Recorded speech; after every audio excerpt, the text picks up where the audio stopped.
నమస్కారం అండి, beauty with smile ఛానల్కు స్వాగతం. ఈరోజు మనం పొరపాటున కూడా మన పడక గది మంచంపై ఇవి అస్సలు పెట్టకూడదంట.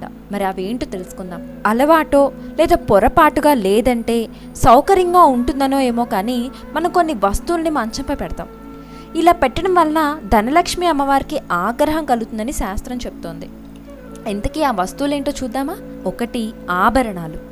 ముత్యాలు, గవ్వలు ఎప్పుడు మంచంపై పెట్టకూడదు. సాలగ్రామము, రుద్రాక్షలు, బంగారం, వెండి ఆభరణాలు, వజ్రాభరణాలు, పచ్చలు మంచంపై పెట్టకూడదు. బెడ్పై బీరువా తెరవగానే బంగారం ఉండే డబ్బాను తీసుకొచ్చి ఫస్ట్ మంచంపై పెడతాం. అలా చెయ్యడం కూడా లక్ష్మీ క్షయం అవుతుంది. బంగారం ఉన్న లక్షణంతో ఇంకా బంగారాన్ని మీ ఇంట్లోకి రమ్మని పిలుస్తుందని శాస్త్రం చెప్తోంది. అంటే మీరు ఇంకా ఆభరణాలు కొనుక్కునే అవకాశాలు మెరుగవుతాయి. కానీ మంచం మీద పెడితే అవి కొత్త బంగారాన్ని పిలవకపోగా బయటకు వెళ్లేందుకు చూస్తాయంట. కొందరికి ఎంత బంగారం ఉన్నా ఎప్పుడు బ్యాంకులోనే ఉంటుంది. దానికి కారణం మంచం మీద ఆభరణాలు ఉంచడమే. ఇక రెండవది, ఆంజనేయ స్వామి దండకం. చాలామంది ఆంజనేయ స్వామి పుస్తకాన్ని దిండు కింద పెట్టుకుంటారు. అలా పెట్టడం అపచారం అంట. ఇక దేవుడి ఫోటోలను, దేవుడి బిళ్ళలను తల కింద పెట్టుకుంటారు. ఎందుకంటే నిద్రలేవగానే ఫస్ట్ కళ్ళకు అద్దుకోవడానికి ఇలా చేస్తూ ఉంటారు. అది కూడా దోషమే అట.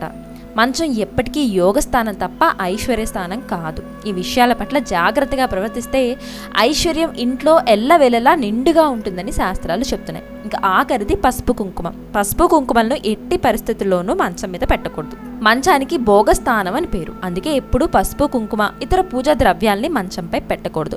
తమలపాకులు, పువ్వులు, పండ్లు అవి పెట్టిన కవర్లు తీసుకొచ్చి మంచం మీద పెట్టకూడదు.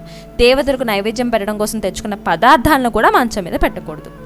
ఈ వీడియో మీకు నచ్చితే ఒక లైక్ కొట్టండి. ఇలాంటి మరిన్ని ఇంట్రెస్టింగ్ వీడియోస్ మీ మెయిల్ ఐడికి డైరెక్ట్గా రావాలనుకుంటే కింద కనబడుతున్న red colour subscribe button click చేయండి. సబ్స్క్రైబ్ బటన్తో పాటు పక్కనున్న గంట సింబల్ని కూడా మీరు ప్రెస్ చేస్తే నేను ఎప్పుడు వీడియో చేసినా మీకు నోటిఫికేషన్ వచ్చేస్తుంది.